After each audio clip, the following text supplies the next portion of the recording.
I'm Wasim Bhandari. I'm from Bijapur, Karnataka.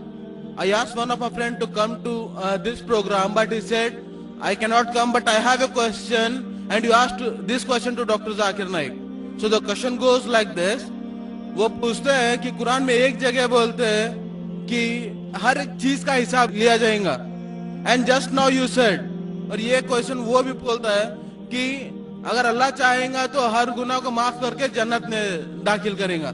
So isn't it a contradiction? This is why he is asking, because I said there is no contradiction in the glorious Quran, and this has been said by Dr. Zakir Naik, and I assure you that there is no contradiction. Thank you. भाई साहब ने अपने गैर मुस्लिम का सवाल पूछा है और कहते हैं कि कुरान मजीद में लिखा है कि हर अमल का हिसाब लिया जाएगा, और मैंने अपने तकरीर में कहा हूँ कि अल्लाह ताला अगर चाहे तो किसी को भी माफ़ कर सकता है. तो ये कॉन्ट्रडिक्शन है कि नहीं? जो लोग को कुरान के बारे में इल्म नहीं है उनको गलत फहमी हो सकती कि कॉन्ट्रडिक्शन है. जब अल्लाह ताला फरमाते, कई जगह अल्लाह ताला ने फरमाया कि जर्रा भर अगर आपने नेक काम किया है तो अल्लाह ताला उसका हिसाब लेगा, और जर्रा भर गलत काम किया उसका हिसाब लेगा, इसमें कोई शक नहीं. लेकिन साथ साथ ये भी लिखा है कि अगर अल्लाह चाहे तो आपको माफ कर सकता है. लेकिन अल्लाह सिर्फ ऐसा नहीं चाहता है कि यह आदमी अच्छा दिखता है तो इसको माफ कर दूं, यह आदमी का शक्ल बुरी है तो उसको माफ नहीं करूंगा, यह आदमी गोरा है तो माफ करूंगा, यह आदमी काला है तो माफ नहीं करूंगा. तो फिर अल्लाह सुब्हानहू व तआला अनजस्ट होंगे.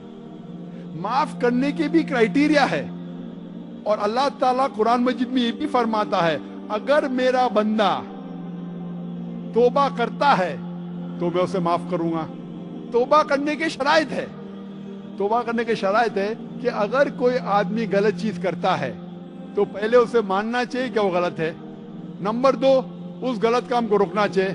नंबर 3, उस गलत काम को फिर से नहीं दोहराना चाहिए. नंबर 4, अगर वो गलती को अंडू कर सके, उस गलती को वापस से अंडू कर सके. मिसाल के तौर पे अगर कोई शख्स चोरी करता है 1000 रुपया, वो वापस दे सकता है, उसे वापस देना चाहिए. तो अगर वो तौबा करता है और चारों शर्तों पे निकलता है तो अल्लाह ताला उसे माफ करेगा. उसका मतलब कॉन्ट्रडिक्शन नहीं है, क्योंकि अल्लाह ताला रहमान और रहीम है. अल्लाह रहमत वाला है, अल्लाह रहीम है. इसीलिए अल्लाह सुब्हानहू व तआला इंसानों को मौका देता है कि अगर आप गलती करेंगे आपको माफी मांगने का मौका दिया जाएगा. और अल्लाह ताला अगर हर इंसान की छोटी गलती पकड़े और अगर एक भी गलती को माफ नहीं करे तो अल्लाह के रसूल के हिसाब से कोई भी इंसान जन्नत में नहीं जाएगा. इसीलिए हर सूरे के पहले बिस्मिल्लाहिर्रहमानिर्रहीम है. सूरह तौबा सूरा नंबर 9 छोड़ के हर सूरे के पहले लिखा है बिस्मिल्लाहिर्रहमानिर्रहीम, अल्लाह के नाम से जो रहीम और रहमत वाला है. क्योंकि अल्लाह सुब्हानहू व तआला दयालु है. He is loving, he is merciful, he is beneficent. इसमें कोई कॉन्ट्रडिक्शन नहीं. अल्लाह सुब्हानहू व तआला में मौका दे रहा है तौबा करने का और सही रास्ते पे आने का. Hope that answers the question.